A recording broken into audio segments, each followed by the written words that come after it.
mi min kho lo hlin theina dinga thil kho ta ni awmen ai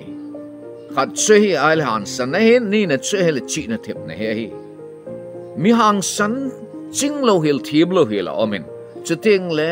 Chihna Thepna nei Hansan lo hil jam awmen ai chia chu tu ni a hi Hansanna le Chihna Thepna chu iti pankhom ding ham ti sei diu hi a hi ama sa pena sei no mu chu Chihna Thepna na nei a Hansanna na nei lo le I ma cha na to pat ngam lo ding hi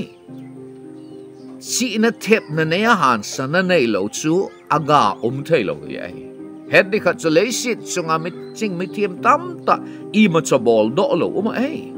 Ipiji ha me tia le Chihna Thepna chu Hansanna nei lo ji wa aman ngam lo hi ai Chihna Thepna chu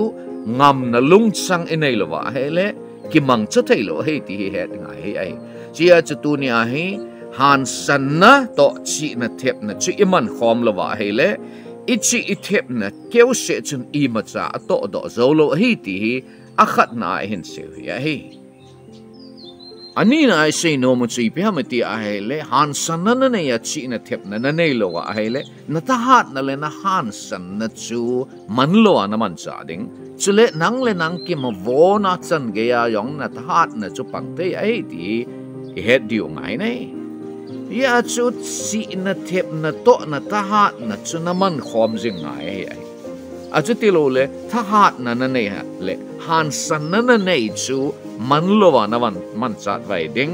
lam di lo wa na man ding thil su sit na man ding a he lo wa he le nang ki su mo na le nang ki ma vo na chan ge ya na man chat he ai chu ye a chu Hansanna inei mana chu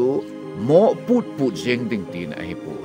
thil mo bol jing ding ti na he pu tua ka thil bol ding hi phachum ding hina tua ka thil bol ding hi khonunga ka hin khudinga ai phading hina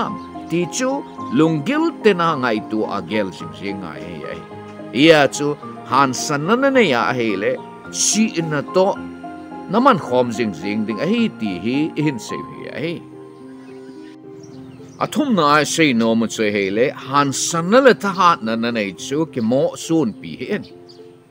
Hansanna le ta hat na nei chu Chihna lung thim na nei lo a hele na Hansanna le na ta hat na chu I ma chu apa chum loading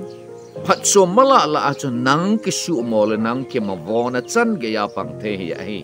chia chu Hansanna na nei ta hat na nei chu Chihna lung gel to na ke lon khom sa jing angai a hi ti hin se o hin chule abana chu Chihna Thepna na nei jin ki mo le sa ki mo sun hin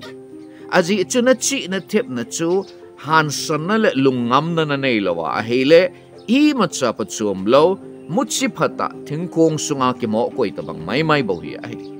ya chu Chihna Thepna na nei ya ai lo al het na nei ya ai he chu Hansanna lung chang to ngam na lung chang to na man khom ngai a hi chutile na Chihna Thepna chun thil phachum tam ta to do thei ri ko hi ai ti in se hi ai alina sei no mu chei phamatile Hansanna hen lungam na ap hin Chihna Thepna hen kitup ta na to do thei na ap hi ai mihim ilo len thei na dinga chu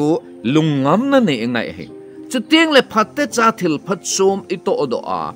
kitup ta na I to do a ilo len thei na dinga chu Chihna lung thim ngai a hi ti hi het div hi anga na a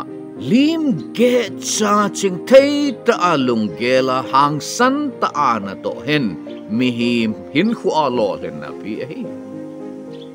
na doya na me pel lo le iti ana kap loading na mo kap ka ma kichi ta doi lo wa no ma hele I ma cha na kap ka loading hi Hansanna le Chihna Thepna hi at kilon khom jing angai nei dunia chai na pena kan sei nom chu Chihna le Hansanna di ta he pakai ama a kun bo ei chizia chu pathin le khabun pakai gin kati hi chi ki pat na bol pi a hi ti hin chule e hat sa pa Krista wanga chu isa kai bol thei ka hi ti ai pakai geng mi te chu Chihna ala sam ngai mong lo di hi chule pakai ama ta sana pakaya kisung ho chu iti a mei doi ngai lo diu Hansanna anei diu hi hey hechia chatunia hi pakai chu igin jingwa chule pakai ama ta chu ita sana wa ama a ikingai wa hi le chi na jong anei wa Hansanna jong anei wa ina to lam zo si wa lo hlin na inei diu hi hey tunia Hansanna le Chihna Thepna ti tua holim na anangai ho zo sin om na mon chi wa pakai pathinen pathei na bu tau hen